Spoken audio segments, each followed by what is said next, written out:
জয়পুরহাটের খেতলাল উপজেলার কানাইপুকুর গ্রাম। প্রকৃতির অপরূপ খেয়ালে এখানে বাসা বেঁধে আছে হাজার হাজার শামুক খৈল পাখি।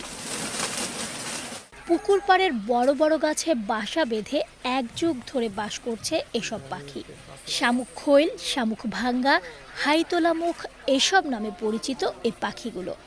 গ্রাম পার্শ্ববর্তী খালবিল আর ফসলের মাঠ থেকে পোকামাকড় ও শামুক ঝিনুক খেয়ে জীবন বাঁচে পাখিগুলোর। নিরাপদ আশ্রয় আর ভালোবাসায় বাসা বেঁধে দিন দিন বৃদ্ধি পাচ্ছে এর সংখ্যাও। নিজেদের জায়গায় গড়ে ওঠা এই পাখি কলোনির নিরাপত্তা দিচ্ছে গোটা গ্রামের মানুষ। গভীর মমত্বে পাখিগুলোকে আগলে রাখার কথা জানালেন আশ্রয়দাতারা। এই পাখিগুলো প্রতি বছরই আসে।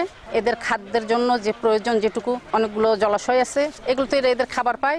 প্রতিদিন আগন্তুকরা ভিড় করছেন পাখি কলোনিতে, তুলে ধরছেন তাদের প্রত্যাশার কথাও।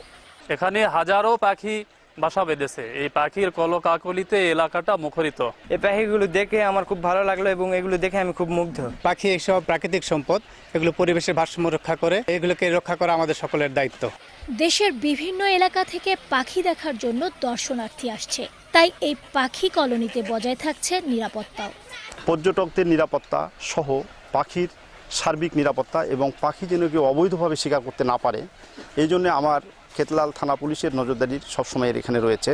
প্রশাসনের পাশাপাশি উপজেলা ও ইউনিয়ন পরিষদের মাধ্যমে শুধু নিরাপত্তা নয়, পাখি কলোনির সার্বিক দেখভাল করার প্রতিশ্রুতি দিলেন স্থানীয় প্রশাসনের এই কর্মকর্তা। কোনো ক্ষয়ক্ষতি যেন পাখির না হয় সেই হিসাবে ইউনিয়ন পরিষদের মাধ্যমে এবং উপজেলা পরিষদের মাধ্যমে আমাদের সার্বিক তদারকি বজায় থাকবে। সার্বিক ব্যবস্থাপনার মাধ্যমে গ্রামবাসীর পাশাপাশি কানাইপুকুর গ্রামে পাখির অভয়ারণ্য গড়তে আন্তরিক হবেন প্রশাসন, এমনটা দাবি এলাকাবাসীর। সীমা শারমিন, বাংলাদেশ টেলিভিশন।